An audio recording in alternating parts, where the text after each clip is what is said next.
This video is brought to you by Squarespace. From websites and online stores to marketing tools and analytics, Squarespace is the all-in-one platform to build a beautiful online presence and run your business. This has been kind of an announcement-intensive week, but I've got one more for you guys. I want to talk about an announcement from Sony. This happened earlier this week. This is not a camera. It's not a lens. It is the new phone.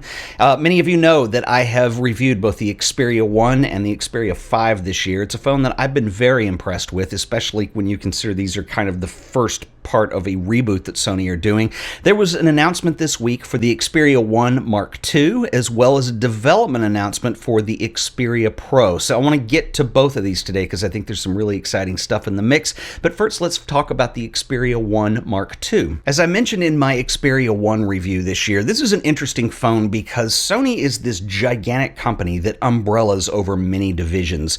And so you have the Sony Alpha division, which is the camera division. You have Sony Alpha, which is high-end video. You've got Bravia that does TVs. You've got a gaming division. And so these phones represent actually a collaborative effort across all of those little sub-companies under the big Sony umbrella. And you're getting a phone, I think, that's really starting to look interesting. So with the Xperia 1 Mark II, the cameras on this phone are going to integrate features like real-time autofocus, even animal AF. We're looking at 20 frames per second burst shooting with full AF AE tracking while using the main 24mm wide-angle camera.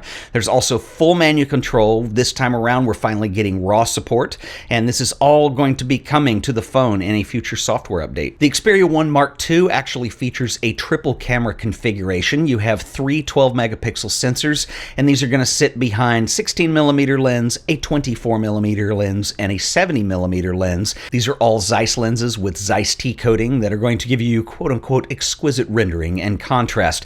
The 16mm and the 24mm cameras both feature sensors with dual photodiode autofocus, and then the largest sensor of the bunch that's on the 24mm camera in the middle is a 1.17-inch Exmor RS for mobile. That's actually 50% larger than the 2.6-inch sensors that Sony has used in the past. And we also get a 3D indirect time-of-flight sensor that's going to provide better low-light autofocus. This is powered by the Sony Bionz X for mobile engine that's going to allow you to do things like 60 calculations per second for autofocus and auto exposure on the main camera, and on the 16 and 70mm cameras it will do these up to 30 calculations per second. The Xperia 1 Mark II also has upgraded hardware. It uses a Snapdragon 865 5G processor. It's got 8 gigabytes of RAM and comes with 256 gigabytes of onboard storage. Of course, we retain the 21:9 aspect ratio 6.5-inch 4K HDR OLED display with 100% coverage of DCI-P3.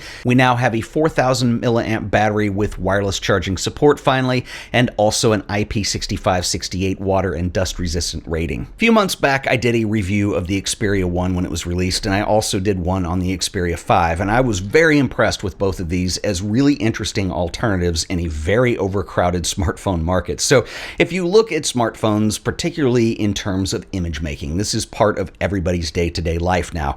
We communicate using a visual language more than we ever have in the entire human history. So this is really exciting to me, actually.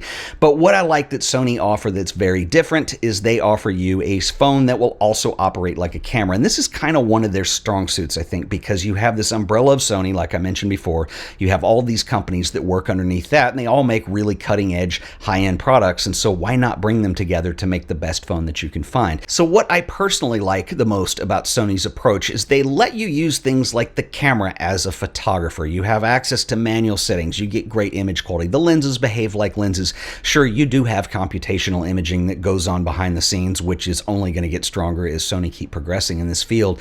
But I really feel like that if photography is your thing, this is the phone that behaves a lot more like a camera than other smartphones. And so that's a really unique edge that Sony have in this space, and I think it keeps them fairly competitive. So I'm really excited with what we've got with the Xperia 1 Mark II, because the only downfall on the Xperia 1 and even the Xperia 5 were things like battery life, the fact that you couldn't do wireless charging. And so a lot of improvements have been made. We're getting an even more upgraded camera system.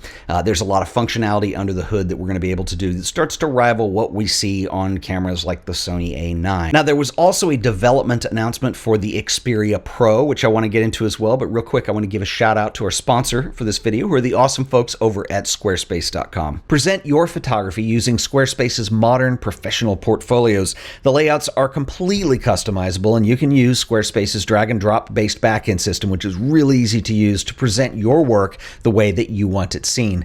Squarespace is an all-in-one platform for building beautiful websites, easily claiming your domain or URL, and creating a custom site that brings your ideas to life. Squarespace is host to a number of other tools, including e-commerce, appointment scheduling, and analytics, so that you can grow your brand and your following. So head over to squarespace.com for a free trial, and when you're ready to launch, you can go to squarespace.com/AOP to save an additional 10% off your first purchase of a website or domain.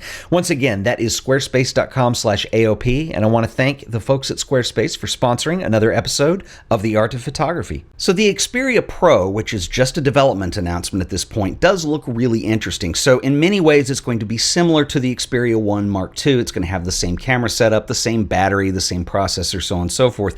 But it is a 5G compatible phone, which is going to include a unique 4-way antenna technology with low permittivity materials that's going to increase the sensitivity of 360-degree omnidirectional communication within the 5G space. Now, I think we're still a little ways away from having 5G as a standard, and one of the problems with this is the way that it transmits. You have to have a clear line of sight to a tower. So you can see that Sony are clearly being forward thinking with this, with coming up with an antenna scheme that's going to essentially get you better reception. So it'll be interesting to see how this plays out in the long run. But the other interesting thing about this that I think a lot of you are going to be really into is this camera actually has a micro HDMI input, which is going to allow you to connect the phone to pretty much any camera that has HDMI output. And so you're going to be able to use the phone as a monitor for DSLRs, mirrorless cameras, professional camcorders, whatever you want to plug in. And hopefully it will also be possible to transmit broadcast video during shooting to a server or cloud that has a 5G connection. So the idea is that you could get really high quality looking video that you could stream over 5G connections to YouTube or Instagram or Facebook. It's going to up the game of what you're able to do by using the phone technology and having it interface with cameras. I still think we're a long way from 5G being the adopted standard, but I do love the fact that Sony are being very forward thinking with their strategy here, because once 5G does come along, you'll be able to do a lot more with higher speeds than we've had before. And thinking about this phone in terms of how this interfaces with existing cameras. Obviously, this is a space that Sony's been in for a long time, not only for video, but also for still photos.